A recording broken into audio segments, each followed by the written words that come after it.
Assalamu alaikum wa rahmatullahi wa barakatuh. Alhamdulillahi Rabbil Alameen, wa salatu wa salam ala Sayyidil Anbiya'i wal Mursaleen, wa ala alihi wa sahbihi ajma'in. ثم أما بعد فأعوذ بالله من الشيطان الرجيم فلا أقسم بمواقع النجوم وإنه لقسم لو تعلمون عظيم إنه لقرآن كريم في كتاب مكنون لا يمسه إلا المطهرون تنزيل من رب العالمين أفبهذا الحديث أنتم مدهنون رب اشرح لي صدري ويسر لي أمري واحلل عقدة من لساني يفقه قولي فاللهم ثبتنا عند الموت بلا إله إلا الله واللهم اجعلنا من الذين آمنوا وعملوا الصالحات وتواصوا بالحق وتواصوا بالصبر آمين يا رب العالمين. I'd like to first express my shock at the crowd and my appreciation for all of you coming out tonight. Alhamdulillah, it's good to see you. I don't get a chance to come out to the East Coast, not to mention Maryland, Virginia area. This is actually pretty unusual for me. Second time in 2 months, alhamdulillah. So recently I was in Baltimore, so I see some familiar faces here. And alhamdulillah, I got a chance to come here too. So I'm very happy that I did get a chance. And I, as a matter of personal allergic reactions, don't do MSA programs, so this is an exception. But alhamdulillah, I'm happy I got to come, and I'm appreciative of the MSA and their tireless efforts with my coordinators. In this program, the title of the program, Your Quran, Your Companion on the Day of Judgment, I wanted to take a sort of a step-by-step approach in addressing this topic. I don't necessarily like topics handed down. I'd rather the Quran itself be the topic and the ayat themselves be the topic. Those of you that are familiar with 1 or 2 videos of mine on YouTube probably know that already. But what I wanted to start with first is before we talk about Quran being our companion on Judgment Day, we have to talk about it being our companion here in this life. And this is really what it's about, you know. And before we even talk about our companionship with the Quran in this life, may Allah Azza wa Jal make all of us companions of the Quran in this life. We have to talk about, you know, what makes a worthy companion? Why would you want to have a companion in the first place? And what qualifies a worthy companion? You know, companionship is a matter of value. It's a matter of love, appreciation, like friends. The friends you spend time with are friends you like. You have something to gain from them and they something to gain from you. It's a matter of appreciation. It's a matter of understanding. Your friends a lot of times are people who understand you.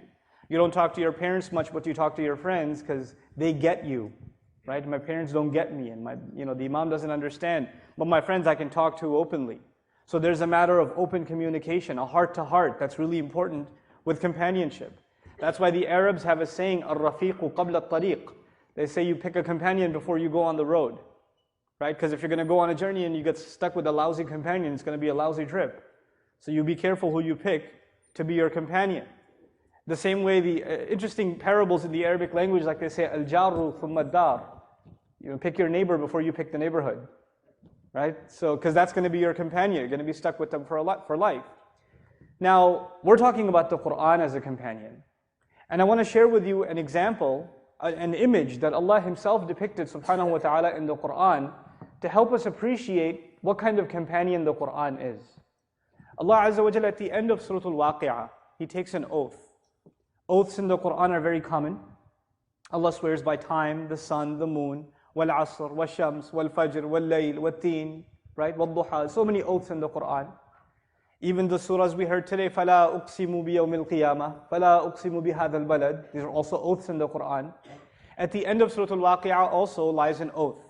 Allah Azza wa Jal swears, takes an oath. I don't mean the word swear in the modern sense at all. Okay, swear as in taking an oath. Okay. Now, what I want to tell you about that is a little bit of an introduction. Those of you who don't know, oaths in the Quran have a very particular style. They have a very particular function. So you have to kind of be familiar with that before we talk about this particular example of an oath that Allah takes. Generally, in any language, we take oaths. You say, "I swear," pretty much in any occasion. People say that to each other. "I swear, man, you better stop. I swear, that restaurant, wallahi, is the best thing ever. I swear, whatever, whatever, whatever." Right? People swear casually when they're talking to each other. They can be very serious and they swear, and they can just talk casually and they can swear. What's a more serious setting? You guys can call it out. What's a more serious setting in which people swear? They take an oath and they swear. They swear to whatever.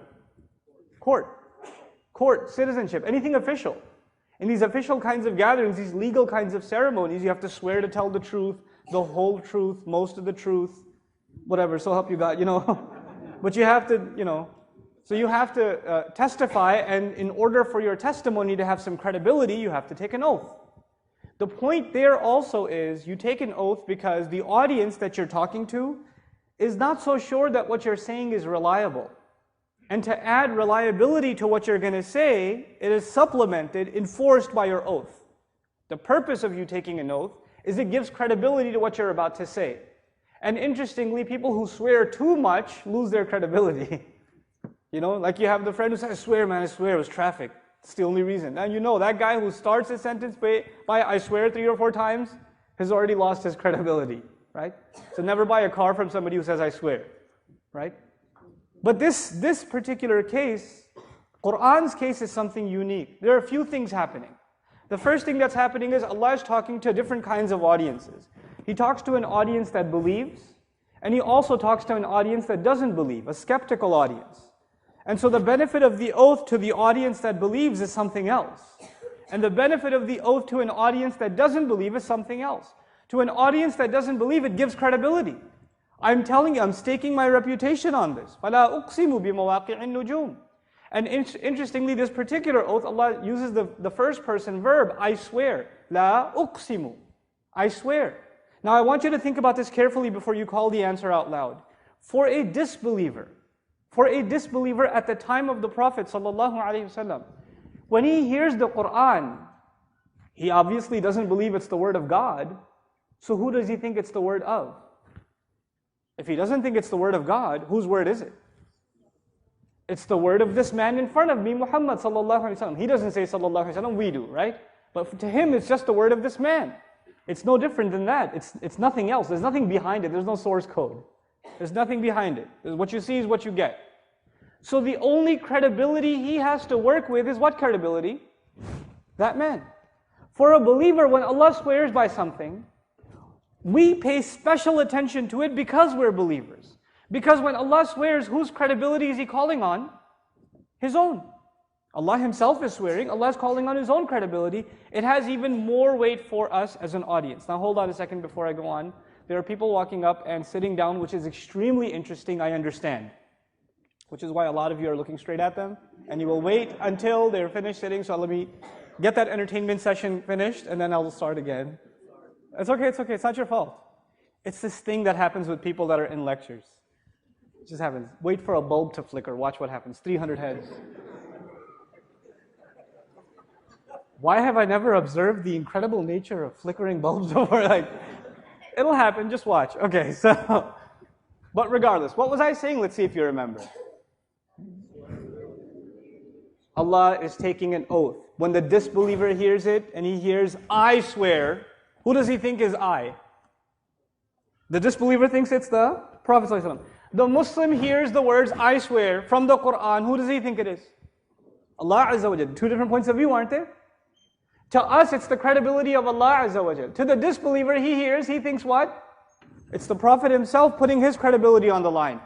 Now the question is, did the Prophet himself, before he even became a Prophet ﷺ, for 40 years, did he establish a credibility with these people? He did.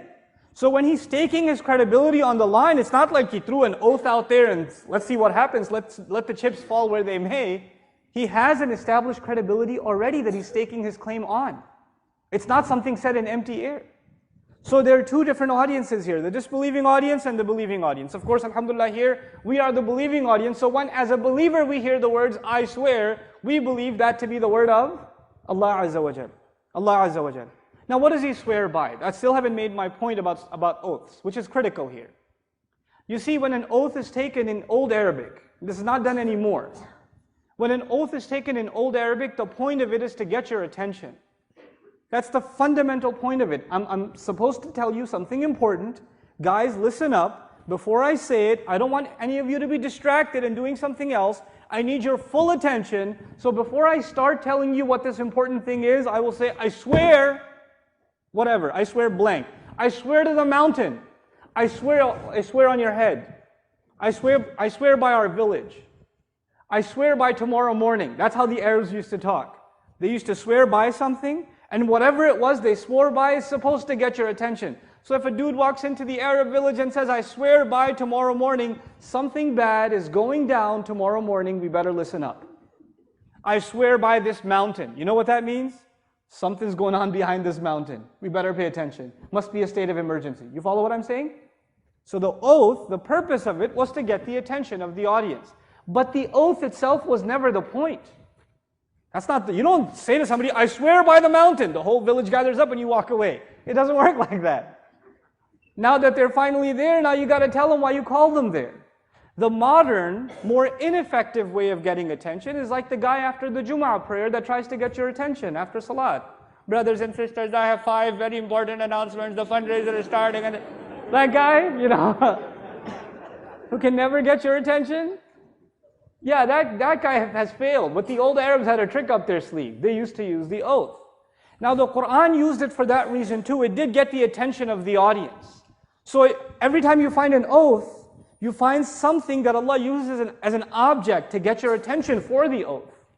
Something that is important, something that's of value, something that is keen, especially to the listener. And at that time, the listener is the Arab in the middle of the desert. That Arab. He has to get the oath, the object itself, the thing Allah is going to call by, has to get his attention. But there's something more. Something that the Quran did that had never been done before. Before you just get somebody's attention and then you say something. Now what you have to say may be really stupid. It may not have any purpose. You could just get somebody's attention and say, oh, nothing. Like my kids do all the time. Abba, abba, abba, abba, abba, abba. Yeah, what is it? Nothing. Like that happens all the time. Right? So just because you got somebody's attention doesn't mean you have something valuable to say. It's not necessarily the case. What the Quran did, however, is it took the object of the oath, the thing that was used to get your attention, and it used it to teach you something about the point that's about to be made. It used it as a prelude, as an introduction to the actual topic. So the oath isn't just there to get your attention, it's to get your mind ready for what's coming. It's to get you oriented for what Allah is about to say. That's what I want to show to you in this ayah. This is the reason I chose this ayah, and it has to do with companionship, it really does, as you'll see inshallah ta'ala. The companionship of the Quran. Allah Azza wa Jalla says at the end of this surah, فَلَا أُقْسِمُ بِمَوَاقِعِ النُّجُومِ I swear.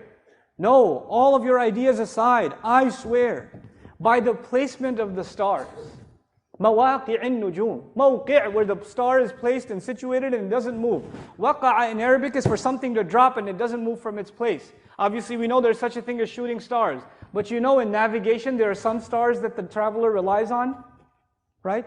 Whether they travel by sea or the sea of the land, which is what? What's the sea of the land? The desert. When they travel at night by the desert, what do they rely on? They don't have GPS back then except what? The stars. The stars are basically the guiding stars in a journey. And they are stationary, they're in their place, and that's how the Arab knows he can rely on them. If they keep moving from their place, he can't rely on them for direction. You follow? So Allah says, in this oath, I swear by the placement of the stars. Now already we learned something. For these Arabs, believing and non, they had a lot of very clear understanding of what it means to call on the placement of the stars. Already what came to mind is not daytime, but what time? Nighttime, because you're talking about the stars. Also what came to mind is you would pay extra attention to the stars, not when you're sleeping at home, but when what? When you're traveling.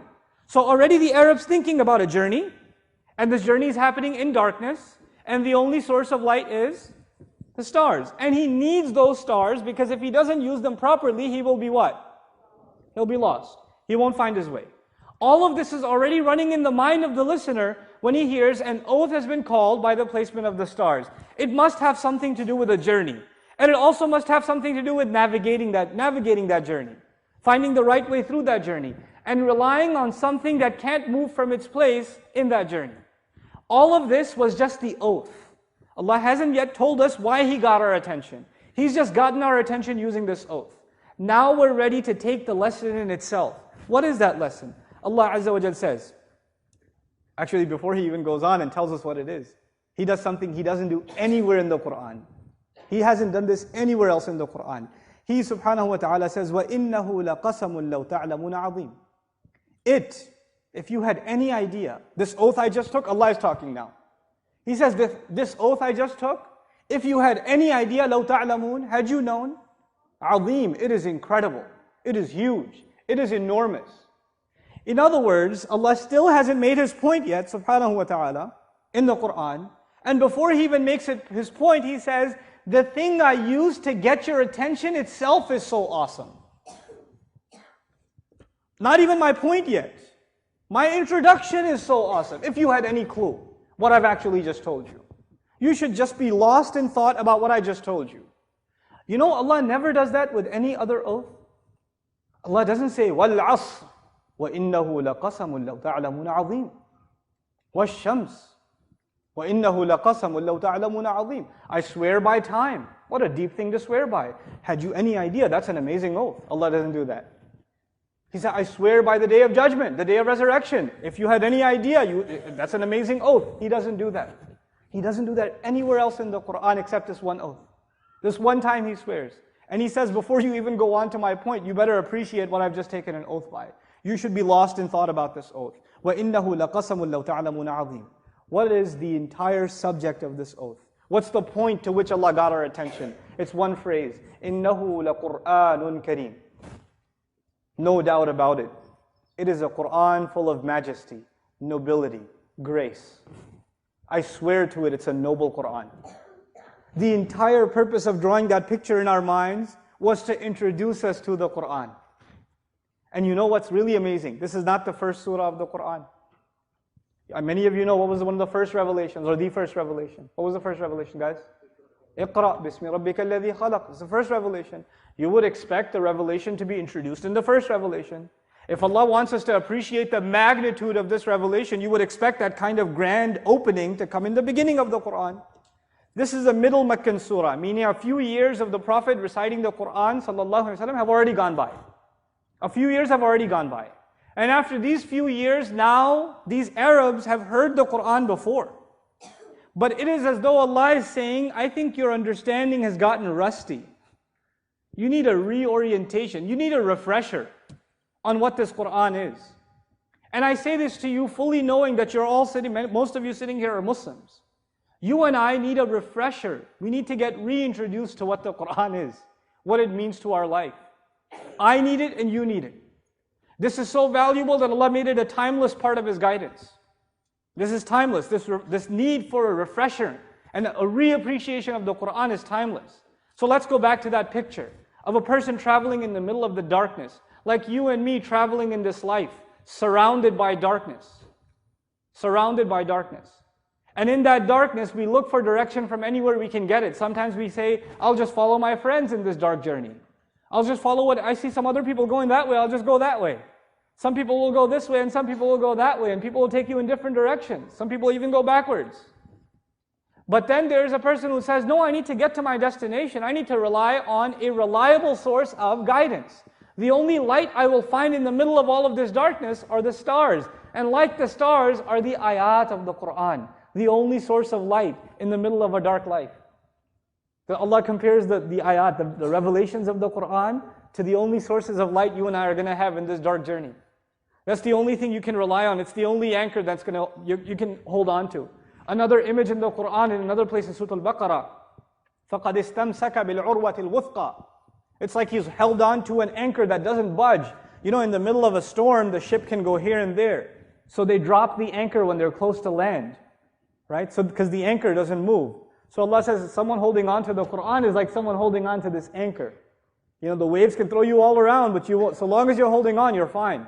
You'll be all right. This is the image given of the companionship of the Quran. If life is a journey, then our navigation is this book, is its ayat. That's a really powerful way of Allah Azza wa Jal expressing the role Quran plays in human life. And He doesn't stop there. Fi kitabin maknoon. This incredible Quran, like these stars, you know, the Arabs had very few beautiful things to look at. They woke up in the morning and what was part of their majestic scenery? Sand. Maybe a tree out there somewhere. So the tree was of particular beauty to the Arab because there weren't a lot of those out there. You guys have no appreciation of that in Virginia. You complain about the allergies, right? But where I come from in Texas, we appreciate trees. So when I come here, I'm just staring at the trees on the highway like, wow, this is nice. Forgot what it feels like to live in the East Coast, you know. But can you imagine those you know, these Arabs in the desert? The tree was something incredible. And of course, the daytime is not a time to travel. Obviously, why not? Yep, they don't have SUVs yet. And oil hasn't yet been discovered in the Arab world. So there's two good reasons why you can't travel during the day. So the preferred time of travel is night. And the stars don't just provide navigation. The stars are something Arabs write poetry about. When the dude's obsessed with a girl, he compares, there's the stars. You know? To them, the stars are one of the few things they find in life that are what? Beautiful. Beautiful. They see the star as a decoration of the sky. To us, the Quran isn't just a means of surviving a journey. The Quran is supposed to be something beautiful. Something you gaze at like you gaze at the stars and just you're amazed. You're just amazed at how incredible they are. And by the way, something you'll notice about the stars, the more you stare at them, the higher they get. The more you stare at them, the more you realize, wow, that's really far. It just keeps getting deeper and deeper and deeper.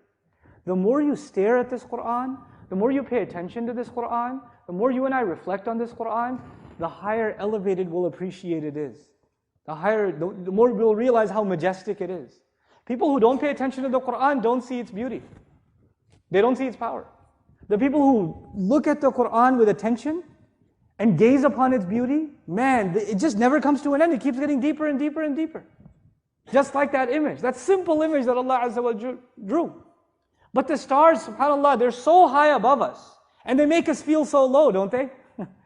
They're such a magnificent creature up in the universe, up in the highest skies, and we feel so insignificant before them.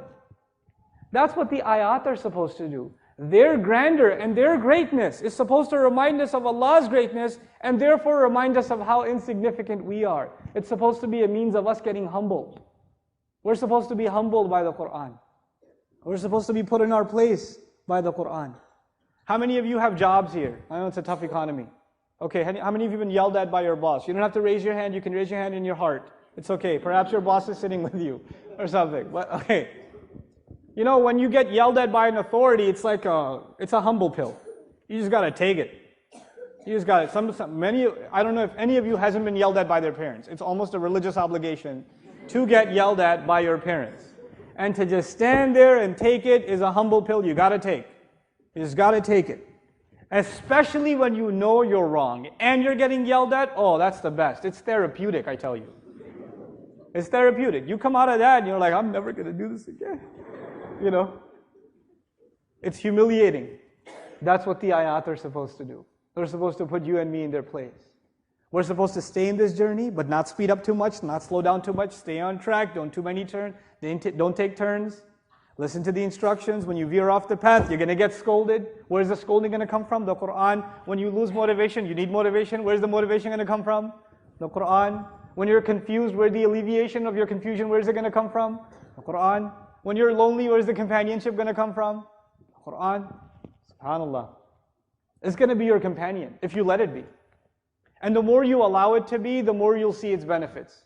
The less you allow it to be, the less it shows its benefits to you. It just doesn't show it to you. So you'll find people sitting in the audience saying, yeah, you're saying all that, what's the point? I don't see it. I've never experienced that because you never gave it a chance. It's not a free treasure that just opens its doors to anybody. You have to be worthy of it. You have to put in the time. You and I put in the time and Allah will open those doors. You and I don't put in that time, you will never see what a believer sees. You won't see it. You know, I've met people that told me in their Pervez Musharraf accent, yeah, I've read the Quran several times. No, you haven't, dude. You know, you like my Pervez Musharraf accent? I could keep that up for hours. I hope he watches this on YouTube. Anyway, so Allah goes on and says, just because you think you have access, the Meccans have had access to this Quran and they haven't appreciated it. A few years have gone by, they haven't appreciated it. Allah says, just because you have easy access to it, the Prophet is among you, sallallahu alayhi wasallam. The Quran from Jibreel alayhi salam is coming to you and being recited in your midst. Don't you feel like you're entitled? Like you get to have access to it, you can take it for granted. Fi kitabim maknoon. The source of this is a hidden, treasured away book. It's not just some trivial message that came to you. These words are expensive. They're high caliber. They're not just accessible to anybody. So the fact that you get access to them, have you appreciated what you just have in your hands? What you get to hear with your ears? في كتاب مكنون. And it's so high up, لا يمسه إلا المطهرون. No one but the most purified of the angels get access to touch it. The fact that you even get to listen to Quran should overwhelm you with gratitude. That's what Allah tells the Meccans. Do you think He's telling us any different? You know? Yeah, just put this in perspective, guys. I don't want to talk about the Meccans in the desert back in the day. I want to talk about us right here. You and I are sitting in a car driving over, you pick me up from the airport, or we're going somewhere, and you're listening to the recitation of the Quran and chit-chatting at the same time. Have some respect. This word came from the seventh heaven to this earth. It's not something, it's not a $5 CD you bought. That's the word of Allah. That's not a free MP3 you downloaded. That's the word of Allah. Show some respect. Turn it off if you want to talk. Or if it's being played, listen to it. فَاسْتَمِعُوا لَهُ وَأَنصِتُوا لَعَلَّكُمْ تُرْحَمُونَ. Listen to it carefully and shut up. Literally, Quran's words, أَنصِتُوا. Ansata means when somebody talks, you don't talk back. It doesn't just mean, samata, to be silent. Ansata, to be silent in response to listening to somebody. Listen respectfully, stay quiet. Allah says when Quran is being recited, you will listen to it carefully and you will remain silent. لَعَلَّكُمْ تُرْحَمُونَ. So that you may be shown mercy. In other words, if you don't do it, fill in the blanks yourself. I don't have to fill those for you, you're intelligent people. You want to be shown mercy? You better show this Quran some respect. You know? These were words even given to non-Muslims. This was warnings given to people who don't even believe. They were told, when Quran's being recited, you better listen. That's the authority with which Allah spoke. That's the book that we have companionship of. That powerful word. The master speaking to the human beings as slaves. He speaks with that authority. He doesn't hold back. He doesn't have to. You know, sometimes your dad's yelling at you, your mom says, take it easy on him. Take it easy on him. Or sometimes your mom gets really angry and your dad says, okay, he's had enough. She's had enough. Back it up a little, right? At least somebody's put you in check. It is Allah, the master, speaking to His slaves. He doesn't have to hold back. He'll call us out like it is. He will. But we have to, this is the first thing I wanted to share with you. An appreciation of what is the Quran. When we talk about the Quran being our companion, it's not just a book. It's not just one of the books sitting on the shelf. It's Allah's word. And it's Allah's word sent specifically catered to each and every human being. So no human being can say, I didn't get direct counsel from Allah. Allah's messenger was sent sallallahu alaihi wasallam to connect us directly to Allah's word. And to prove that to us, Allah instituted an institution. He put an institution in place for every Muslim where we drop everything. We don't even look around. We stand right in front of Allah and we recite the words that are His conversation with us and our conversation with Him. That's my second point. First point was appreciating the greatness of the Quran. There are so many ayat that do that, I picked this passage. The second is to appreciate that the Quran in fact is a conversation. It is two ways. Allah is talking to us and we have now access to the best way of talking to Allah. The best way of talking to Allah is to recite the Quran. Listening to the Quran is Allah talking to you. You reciting the Quran is you talking to Allah. Fatiha is biggest proof of that than anything else. Is it not the Fatiha that we recite? إِيَّاكَ نَعْبُدُ وَإِيَّاكَ نَسْتَعِينُ إِهْدِنَا. We enslave ourselves only to you. Does that sound like us talking to Allah or no? Guide us. Does that sound like us talking to Allah or no? The Quran enforces us to talk to Allah. It enforces us to do so. There are people in the audience today that are praying, but they're not really praying. They're praying and they're going through the motions. Right? They're going through the motions of salat, they're making wudu, they're facing the right direction, they're reciting what they're supposed to recite, or following along with the imam, but they're not really praying. If you paid attention to the Fatiha itself, just the Fatiha, there is no way for you to avoid engaging Allah directly in conversation. What religion does that? What religion does that? Allah Azza wa Jal began by teaching us how we should praise Him. Alhamdulillahi Rabbil Alameen, Ar-Rahman Ar-Rahim, Maliki Yawmiddin. Enough praise now. Now you're ready to talk to Him. Once you praise Allah, you talk to Him. You tell Him where you stand. Ya Allah, I'm trying to worship You. I'm doing my best. Iyaka na'budu. But I'm not doing so well. I need Your help. Iyaka nasta'in. And the journey is pretty dark. I need some guidance, some stars. Ihdina. As-sirat al-mustaqim. But there's plenty of people that took a wrong turn here and there. Not their path, please. SubhanAllah. Every salat is a conversation. If we understand the entire Quran to be that way, our perspective on the Quran will change entirely. And I know, I try to be conscious more so of the audience to whom I'm speaking. I know there's a very diverse audience here, but I'm appreciative of something of the DC, Maryland, Virginia area. It has a history of Islamic studies. It has a history of institutions, imams, halaqas, classes, courses, seminars, you name it, relatively longer than many other parts of the country, alhamdulillah. So generally, even the youth here have a history of either studying or even going abroad and studying and things like that. So generally, there's a higher level of awareness, relatively speaking, in this area, in this part of the country. And I appreciate that. But it comes with a danger. And the danger is that the Quran becomes an academic exercise. The Quran becomes a set of quotes from Ibn Kathir rahimahullah, and Al-Qurtubi rahimahullah, and Al-Tabari rahimahullah, and Al-Shawkani rahimahullah, and Zamakhshari, and all of these scholars and their quotes. That's what your relationship with the Quran is. It's a bunch of notes that you're going to regurgitate in a halaqah. That's all knowledge, it's great, but that's all secondary. The first thing Quran to you and me, the real test of whether you and I know the Quran or not, is whether or not we're using it to engage Allah in conversation in the prayer. If you're failing that test, all of that knowledge is going to waste. All of it. Whether you've studied Arabic for years, tafsir for years, tajweed for years, you can stand there and tell me which recitation that was, and which qira'ah that was, and who it's narrated by, and that qalqala was a little too short, or that, madda could be a little bit longer, or his light letters weren't that light, or his heavy letters were too heavy. All of that stuff is no good if you and I are not in conversation with Allah. In prayer. In prayer. That's the real goal. In salat.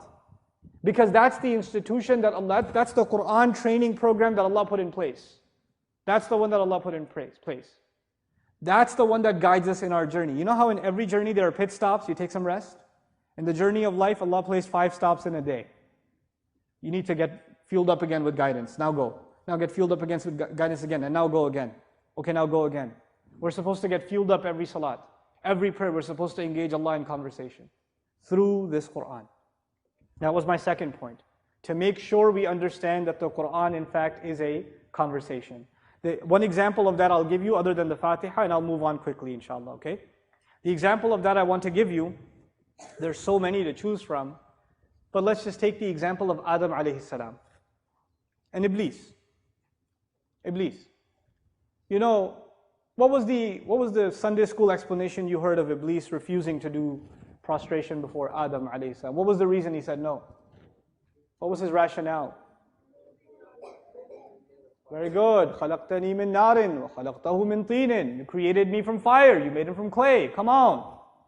I'm a citizen, he's an illegal immigrant. Not the same status. There's a sense of superiority. Not over Allah. He's not arrogant to Allah. He's actually arrogant to Adam alayhi salam. So he's perfectly capable and fully willing to do sajda to who? To Allah. He has no problem doing that. Some narrations even tell us he's been doing that for thousands of years. No problem. I just can't handle somebody else having authority over me. Somebody having a higher rank than I do. Arrogance, as described in this story, is not arrogance against Allah. It's arrogance against other people, other creation. Now think about it. Every time we think of shaitan, we think of a criminal against Allah. Immediately our mind goes there. And we shut ourselves off of one of the most important fundamental dangers that we're supposed to be warned of, being arrogant towards other children of Adam alayhi salam. If he was arrogant to Adam, we are arrogant to other children of Adam alayhi salam. SubhanAllah. And you don't have to be like a liberal or not, progressive or orthodox or, conservative or Hanafi or Shafi'i to have arrogance. It has no school of thought. It embraces all of us equally. Why does that one have more YouTube hits than I do? How come he became the MSA president? How come she's the treasurer? How come she bought that jilbab? I was looking at that first. It takes big forms, it takes small forms. But it takes its forms. How come I didn't get the first khutbah at the masjid? Why did they give me the second khutbah? Why did they give me the third khutbah? How come they invited me to the conference, but they didn't give me a first-class hotel room? Who did they give the first-class hotel room to? Who's going to be speaking at the main session? Is that guy I like or that guy the other guy likes? Who's speaking at the main? These are not forms of arrogance. You're kidding yourself. With a facade of religious activity, all that's going on inside is pushing one's own ego. When we read that story, it's not a story. It's therapy for your and my ego. That's what it's supposed to be. All the stories of the Quran are that way. Allah takes time. I can't help myself. One more example of that, okay? One more example of that. Musa alayhi salam in Surah Taha. Musa alayhi salam is talked about so much in the Quran, I can't get enough of him. Alayhi salam. Incredible. How much attention Allah gave to Musa alayhi salam. In Surah Taha, Allah did something that He's not done with any other prophet. It's amazing. So Musa alayhi salam gets all the way up to the mountain. He's talking to Allah. And Allah tells him, you know, when you were a kid, your mom put you in a basket, and she let you go in the river, and your sister was walking next to you, and then I got your mom to come back to you. Allah is reminiscing with Musa alayhi salam about his childhood. You know how you sit with a child and say, remember you when you were a kid, I did this. This happened to you, this happened to you, this happened to you. Allah is highlighting memories of his childhood that he doesn't even remember because he was a baby. Allah is doing that for Musa alayhi salam. Reminding him of what you would think are just one human being out of so many, and his childhood incidents and these favors that Allah did to him. What does Allah teach us through that? You think Allah doesn't? Allah remembers the favors He's done to you and me. Who doesn't remember? We don't. And Allah has been doing favors to you and me since before we can remember, like Musa alayhi salam. Since before we can remember, Allah has been doing things for us. And like He can recall them at any time, like He did with Musa alayhi salam. We forget, Allah doesn't. لا يضل ربي ولا ينسى. My master, He doesn't get confused. He doesn't forget. He remembers. We're the ones that forget the favors of Allah Azza wa Jal. He doesn't. The dhikr of Allah, the remembrance of Allah, part of that is remembering what Allah has done for you. What Allah has done for you. To try and remind yourself of that. And the parts you can't remember, Allah helps you out with that. I was taking care of you when you were in the belly of your mother. حَمَلَتْهُ أُمُّهُ وَهْنًا عَلَى وَهْنٍ وَفِصَالُهُ فِي عَامَيْنِ. His mother carried him, a burden on top of another. And then she fed him for 2 years. Now you listen to that ayah. His mother carried him a burden upon another. And she fed him for a course of 2 years. At the end of that, who should you be grateful to? Logically speaking, you just heard about the favors of who? Your mother. So you would expect immediately the words would be, so be grateful to your mother. Listen to the words. He says, Anishkur li wali walidayk. Be grateful to me and then your parents. Because even when your mother was carrying you, she wasn't doing the actual taking care of you. She wasn't feeding you. Yes, her belly was on auto process, but that process was under my control. And when she was feeding you, the milk wasn't coming out because she commanded it to. I did. Thank me first and then your parents. That's what Allah teaches us, subhanahu wa ta'ala. The second thing that'll help us build a relationship with this Quran is to remember it is in fact a conversation. All of it, it's a conversation. We have to approach it as such. It's therapy, it's advice. The third thing, and the final thing before I give you some advice on how to build this relationship, including myself, all of us need to enhance our relationship with the Quran. None of us can claim that we have a satisfactory relationship with this book. None of us can claim that. The third bit of introductory attitude that I want myself and all of you to carry is that the Quran is what's called maw'idah. Maw'idah. Allah says, قَدْ جَاءَتْكُمْ مَوْعِظَةٌ مِّن رَبِّكُمْ. What has come to you is heart-penetrating counsel. The kind of advice that gets right to you. You know, sometimes you hear advice from your friends and it just goes one ear out the other. Sometimes you hear a khutbah, you don't even know what happened. The guy says, إِنَّ الْحَمْدَ لِلَّهِ نَحْمَدُهُ وَنَسْتَعِينُهُ. We're out. Like that guy back there. I'm kidding. Right? But then there's sometimes a khatib is giving a lecture, there's 1,000 people in the audience, you're all the way in the back, he can't even see you, but you feel like he's talking just to you. You feel like, how do you know that? How's he talking to me like that? You feel like he's talking just to you, you know? Sometimes a friend gives you advice and it hits you right in the heart. It gets right to you. Other times it doesn't. Sometimes it does. Quran calls itself the kind of advice that penetrates into the heart. It goes inside. That's what it calls itself. Now, what's the only explanation for the advice being heard and not getting into the heart? Something is trying to get access. The only possibility is the door's locked. If the door's open, it can go right in. So there must be the case. It must be the case. أَمْ عَلَى قُلُوبٍ أَقْفَالُهَا. Maybe the hearts are locked up. They're not allowing the advice to enter. So we need to figure out a way to unlock our hearts. Because I tell you, in your life and in my life, we know, when we hear advice that we know is true, that makes us want to change who we are and what we've been doing, you can't help but shed a tear. I don't care if that advice comes from your friend, your mother, your wife, your boss, whoever. When advice comes that hits your heart, you can't control your eyes. It doesn't matter how big you are. It doesn't make a difference. The eyes start shedding a tear. When was the last time you and I heard the recitation of the Quran and the eyes couldn't help themselves? And if that hasn't happened, there's some indication, there's some locks that need unlocking. There's some work needs to be done. That hasn't been done, subhanAllah. That's the reality of the matter. All of our knowledge, all of our ibadat, all of our accomplishments aside, all the MSA programs aside, guys, the volunteers, I really appreciate you guys who put this program together. All this work, and you still can't cry in prayer, you're still at a loss. And if nobody showed up here today, and you stood in before Allah and said, Ya Allah, I tried to put a program together for your sake, and here's one thing I got out of it. Today when I prayed Isha, I cried. Then it's a success. And that's all that matters. Really, that's all that matters. That for us to really truly get connected to Allah, that's the demand of the Quran. That's what it came to do. Shifa'ul lima fi sudur, a cure for what is in the hearts. How can the medicine take an effect if it's not even let in? It's got to be let in first. Then it can be cured. Then it can become a cure. So let's now talk in these few minutes we have together about how to at least practically build that solution. I like to talk, when we talk about reminders, we talk about grand things. When we talk about advice, I believe in talking about advice from a very practical, even minimalist point of view.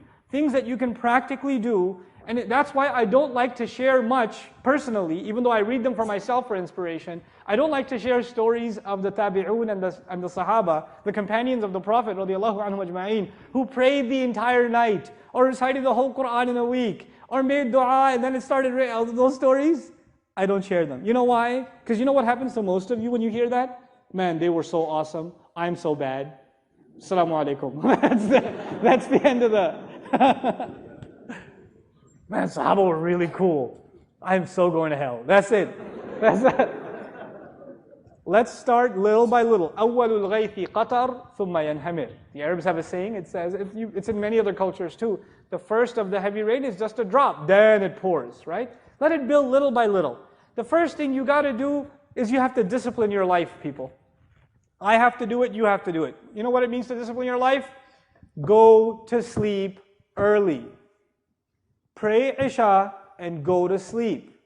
Don't go to the hookah joint until 12:30 a.m. Don't go see a movie. Don't go hang out with your friends. Don't watch Islamic lectures until 2 in the morning. Do not. It is not beneficial for you. Pray Isha and go to sleep and wake up early. Wake up before Fajr. Give yourself 30 minutes, 15 minutes, 20. I know it seems impossible. It's only impossible because of Netflix at night. Okay? That's the only reason it's impossible. Give the nightlife up. Let the night be for sleep. At least you're not accumulating sin every night. At least you're not burying your heart under more sin every night. At least you're sleeping. At least you're innocent for that much. At least that much. Then you wake up and you pray. At least start with a routine of praying Fajr on time. Start with Fajr on time. And the guys here, at least once a week, guys, make it to the masjid for Fajr. At least one. I don't ask you every day. Just one day a week. Give yourselves one day a week. And you don't catch the second rak'ah right before the salam. Right? And then after you finish making it up, you're like, oh, masjid today. It's right. You're like pointing at the right hand. You wrote that down? You got that? You got that? Fajr? You're like, yeah. Get to the masjid early. Let me tell you something about Fajr in the masjid. It has a spiritual impact that only people who go to it will experience. It can't be explained in a lecture. When you go to it, when you go to the prayer, and you sit there in the masjid quietly, and you wait for the prayer to start, and you sit there and you recite Quran, and you ask Allah to forgive you in those morning hours, and then you stand next to other believers and countless armies of angels, and you stand and you pray in front of Allah in that early morning, giving up your sleep, which only happened because you gave up your nightlife. When you do that even once a week, the joy you will get out of it, as you are walking out of the masjid, you will wish to yourself you did that every morning. I swear to it. I guarantee it. You're going to walk out of that masjid saying, man, I wish I could do this every morning. You really will. But start with once a week. Start with once a week. Don't make Friday night party night. You just came out of Salatul Jumu'ah. That's why the shayateen do extra heavy advertising for Friday night. That's why movies come out on Friday nights. Because they know they have to ruin 1/5 of the world's population's ibadah. They just went to Jumu'ah. How can we undo Jumu'ah? Well, there's a new movie premiere. Right? That same night. Let's get it all done with before its effects carry over even the weekend. Right? Make Fridays a good time. Let that be a good time. That's number one thing. The second thing is every single day. I don't ask you to recite a juz. I don't expect that much anymore. 1 page of Quran. In Arabic, I don't care how badly you recite. I don't care how badly you recite. If you're embarrassed of your recitation, go in a room by yourself. Lock it up. But recite it out loud. Not silently. Out loud. And before you recite, if you don't know any Arabic, turn to Allah and say, Ya Allah, I'm reciting your word only for you. And you're the only one who can make it easy for me. You're the only one who can make it easy for me to recite it, to memorize it, to understand it, to love it, to pray with it. You're the only one who can do that for me. Ya Allah, and I'm doing this for you. You make it easy for me. This will be your personal time with Allah Azza wa Jalla outside of Salat. 10 minutes is all it takes. But you need to make that time. You need to make that time in your life. And as your love for the Quran grows, I won't have to convince you in a lecture to give it 10 minutes. You'll be sitting with it 20, 30, 40, 50, an hour. That time will increase for you. It will increase for you. But it will happen on its own. It will never happen though unless you put yourself in a routine. None of these things will benefit your life until they become a routine. You really want to have a relationship with the Quran, start with reciting it. Even if you don't understand it. I'll say it again, even if you don't understand. Brother, I don't understand Arabic. I don't get anything out of it. Yes, you do. You don't even know what you get out of it. You're trying to imitate the words of Allah as He revealed them. You don't think there's a benefit in that? There absolutely is. My teacher, I asked this question when I was dumb, not too long ago. I asked my teacher, what's the point of reciting Quran? You don't even know Arabic. What do you get out of that? He said, let me tell you a story. This is my teacher, Sheikh Abdul Ghani in New York. He told us this story. He said, a boy, he goes to the beach. And actually, he asked his dad the same question. I recite Quran, but I don't understand it. What's the point of me reciting it? So his dad took him to the beach. And he gave him a dirty bucket. It had holes in it though. He said, go fill it up with the beach water. Go fill it up. So the boy goes to fill up the water. And he brings it back. By the time he brings it back to dad, what's happened already? It's empty. He goes, go fill it up again. So he sent him like 5 times, back and forth, back and forth, back and forth. He goes, Dad, there's no point, it's empty. He goes, yeah, but you notice a difference? He goes, yeah, it's clean. He goes, now you get it? He goes, oh. Now those of you who still don't get it, you're clearly on Facebook too long. Right? Your brains have melted. Right? Spend time reciting Quran. Then the third, just a little bit of practical recommendations for you guys. The surahs that you've already memorized, chances are they are from the 30th juz. Is that true? Surahs that you've already memorized, chances are they are from juz amma. One of my personal motivations to do an explanation of juz amma was just that. That if Muslims don't know the whole Quran, at least they know some things from juz amma. I don't say this out of my own, to promote our program or anything else. I'm just giving you advice. If you guys can benefit from the recordings that we have of the 30th juz, don't listen to the whole thing. You don't have time for it. It's fine. Just listen to the surahs you've already memorized. Not a translation, an explanation of the surahs you've already memorized. The surahs that you're going to be using in prayer anyway. The ones you're going to be using in prayer anyway. So at least those surahs that you've been reciting since childhood, now you have a personal relationship and understanding of them. They've enhanced you in some way. Every time you recite them, it's an opportunity for reflection for you. It's an opportunity for you to get closer and closer to Allah's word. These things, we do them in this life. And if you can establish this routine, the last thing, I don't have a huge list of things. I'll review them with you too. First thing was fix your routine. Second thing was find 10 minutes to do what? Quran recitation. Quran recitation. Third thing was listen to lectures, if not mine, other people's too.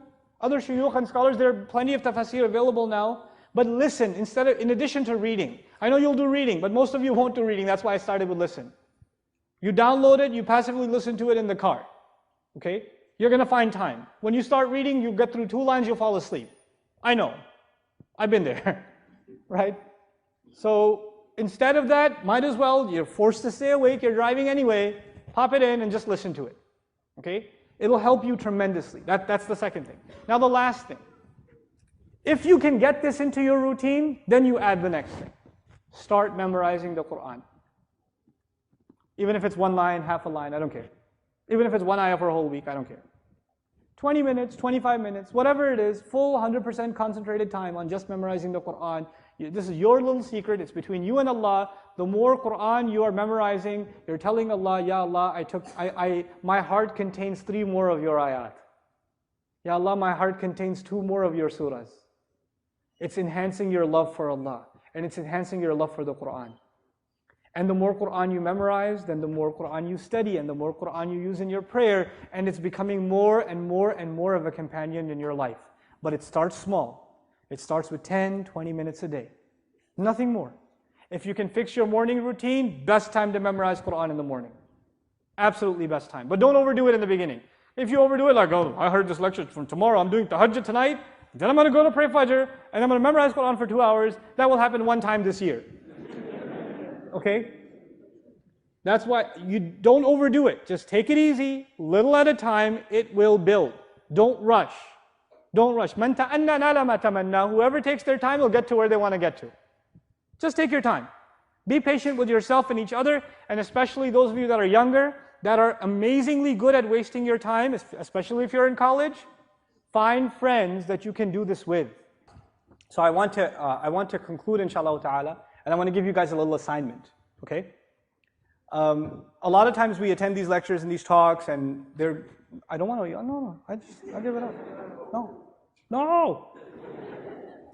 Just this now, okay. So a lot of times I give these lectures and talks, and other people come and give lectures at masajid and programs and things like that. I want you to make a commitment to yourself. I told you that Allah describes the greatness of the Quran in which surah? Surah Al-Waqi'ah. I'll give you some ayah numbers. Everybody take it down on your phone, because I know you have them. Ayahs number 75 to the end of the surah. That's about a half a page of Quran. 75, ayah number 75 to the end of the surah. Memorize it this week. Memorize it for yourself. For yourself. Okay? Surah Al-Waqi'ah, surah number 56. Surah number 56. You came to this program with the intention that you and I want to take steps further in becoming companions of the Quran in this world, so we can be Quran's companions in the Akhirah. So how about we start? How about we start by making a commitment this week that we're going to memorize these ayat, and not only that, at the end of this week, we're going to go to the masjid for Fajr, and when we're praying the sunnah prayers for Fajr, we're going to recite these ayat, so we can show Allah we mean business. So we can show Allah Azza wa Jal that we meant it, that we do really want to come closer to Allah's book. And wallahi, when you make intentions like that, you take small steps like that, the steps that Allah will take towards you are infinite. The doors He will open for you, you can't even imagine. You can't even imagine. The joy Allah will bring into your life through the Quran is indescribable. The peace you will enjoy. Sometimes I'm just sitting there reciting Quran, and I just have to just stop and just talk to Allah, and I can't even do it in Arabic. I just say, Ya Allah, it's so amazing. This surah is awesome, Rabbi. It's so awesome. Ma a'jaba hadha al-kalam ya Rabb.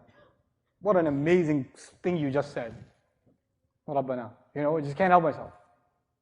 Like, I'll tell you what happened last week. And I'll end my speech with this one, I promise. يقول سبحانه وتعالى إذا سألك عبادي عني فإني قريب. Allah says, when my slave asks you about me, I am near, no doubt about it. I'll listen to the rough, coarse English translation. When my slave asks you about me, then I am certainly near. Who's you? Slave asks you about me, then I am near. Who's the word you referring to? The Prophet. Okay. So who's asking who? Who's asking who? Think about it. Allah's slave, a believer, is asking the Prophet. So who's going to answer if the Prophet is asked? Who should answer? The Prophet should answer. So if the slave asks the Prophet about Allah, the Prophet should say Allah is near. Yes? He should say Allah is near. Look at this.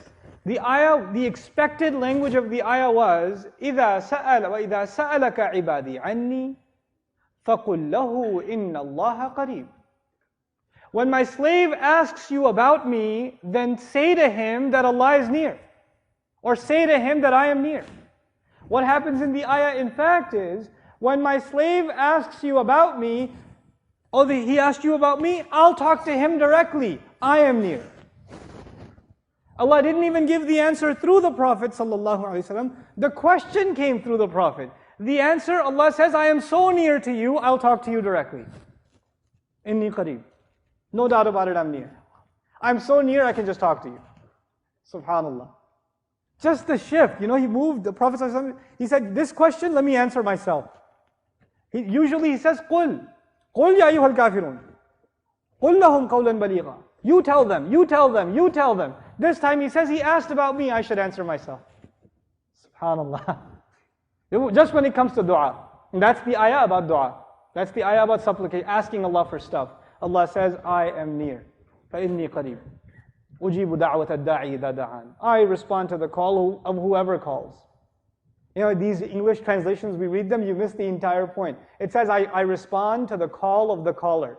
That's what the translation says. I respond to the call of the caller. You know what that means? Allah didn't just say here, the call of the believer. The call of the slave. Because the ayah began, my slaves ask you about me. So the expected continuation would have been, I respond to the call of my slaves. But he says, I respond to the call of the caller. Which means anybody who calls Allah, Allah responds. He doesn't look at their credentials. He doesn't say only the believer, only the highly ranking, the ones who are very close to me, I respond to them. He said, whoever calls, I respond. He opened the invitation for dua. Now who's left not making dua? And incidentally, when is Allah someone who a lot of people call on? Sure. I'll give you a comparison. It's a hard وَلِلَّهِ الْمَثَلُ الْأَعْلَى to get the point across. Sometimes I pick my girls up from school and they're all talking at the same time in the back seat to me. Abba, I want ice cream. Abba, I want pizza. Abba, I want a burger. It comes out as Abba. When I am being asked some things at the same time, do I even understand one of those things? No. And even if I want to, can I respond to all of them at the same time? No. Now imagine that's just me and I want to respond to my girls. I'm a parent, I'm a loving parent, I want to respond to my girls. Now imagine the CEO of a company, he's got 500 employees, right? And each one of those employees asks him for a raise individually. Is he able to respond to each of them individually? No, not individually. He might get somebody else to take care of it. He might see his employee, one of 500 employees, he might not even know his name. That employee might say, hey, remember I met you at the conference the last year? And he say, okay, yeah, sure. He doesn't know, he's insignificant to him, right? What does Allah do about someone who calls on him? He doesn't say, أُجِيبُ دَعْوَةَ دَاعٍ. He said, الدَّاعِي. Not anyone who calls, the one who calls. In other words, the one who calls to me is very specific and known. He is special to me. He's not just anybody. Just that alif lam, that the in the ayah makes you and me special just when we call on Allah. He gives us individual attention. Special, particular attention. And there's no better dua than the dua that Allah teaches His slaves. Adam alayhi, I know this was supposed to be my last point, but I'm leaving you with companionship of Quran, so might as well. Adam alayhi salam is sent to the earth. He's embarrassed, he's humiliated. He's trying to find the words to apologize to Allah. Allah taught him the words to say. فَتَلَقَّى آدَمُ مِنْ رَبِّهِ كَلِمَاتٍ فَتَابَ عَلَيْهِ. Then Allah brought Adam into contact with words that he could use to repent to Him. He couldn't even find the right words to say sorry. Allah said, let me teach you the perfect way to say sorry. Here, use these words. And when he used them, Allah accepted his tawbah. You know what we learned? The best way to ask Allah is the way Allah teaches you to ask. The best du'as are the du'as of the Quran. The best du'as are the du'as of the Prophet ﷺ. Learn those du'as. Boy, will you have companionship from the Quran. Will you have companionship? Next time those of you that are married, you're standing there and you're reciting, رَبَّنَا هَبْ لَنَا مِنْ أَزْوَاجِنَا وَذُرِّيَّاتِنَا قُرَّةَ أَعْيُنٍ وَاجْعَلْنَا لِلْمُتَّقِينَ إِمَامًا. Husband and wife just got into an argument. They're yelling at each other. Yelling and screaming, and then the husband says, it's Maghrib time. And he goes and starts reciting, رَبَّنَا هَبْ لَنَا مِنْ أَزْوَاجِنَا وَذُرِّيَّاتِنَا قُرَّةَ أَعْيُنٍ. Our Master, give us from our spouses and our children the coolness of our eyes, the source of our joy. The fight will be over if he understands what he just asked. It'll be over. If he doesn't understand what he just asked, the fight will get worse afterwards. Now that I'm done with salat, now I'm ready for you. Now we got all the way until Isha, baby. Companionship of the Quran is something very personal. All of us need work on it, myself included. Nobody's an exception. And if we don't take care of it in our personal lives, if our children don't see it in our personal lives, they will see no value in it. And when they see no value in it, they won't even know what they're missing out on. And it'll be very hard to convince them later on in life. It's that Sunday school effect, right? If it's so great, well, how come you don't even come into the masjid when you pick me up? Right? It's that effect. The same effect will happen in your home. When the Quran gets no time from you, it will get no time from your offspring. And when it gets no time from your offspring, that liability and the liability of their children and their children and their children and their children that started with your laziness in mind is on our necks on Judgment Day. We will be answering Allah how we sat on this treasure that was given to us and we couldn't make time for it, but time for a movie, time for a party, time for hanging out with friends, we found plenty of time for those things. May Allah Azza wa Jal really make us companions of the Quran. May Allah overlook our shortcomings in regards to this book all this time. May Allah Azza wa Jal give in our hearts a never-ending love for the recitation of the Quran, for the memorization of the Quran, for acting upon the Quran and seeking counsel from the Quran. May Allah Azza wa Jal bless every one of our prayers with the gift of khushu', that our eyes remain wet because our hearts have become soft by Allah Azza wa Jal's word. May Allah Azza wa Jal take the good of the advice that is shared today and enter it into my own heart and all of your hearts. And may Allah Azza wa Jal remove that which is not of benefit from your hearts and help all of you forgive me for those shortcomings. Barakallahu li wa lakum fil Qur'an al-Hakim wa nafa'ni wa iyyakum bil ayati wa dhikr al-Hakim.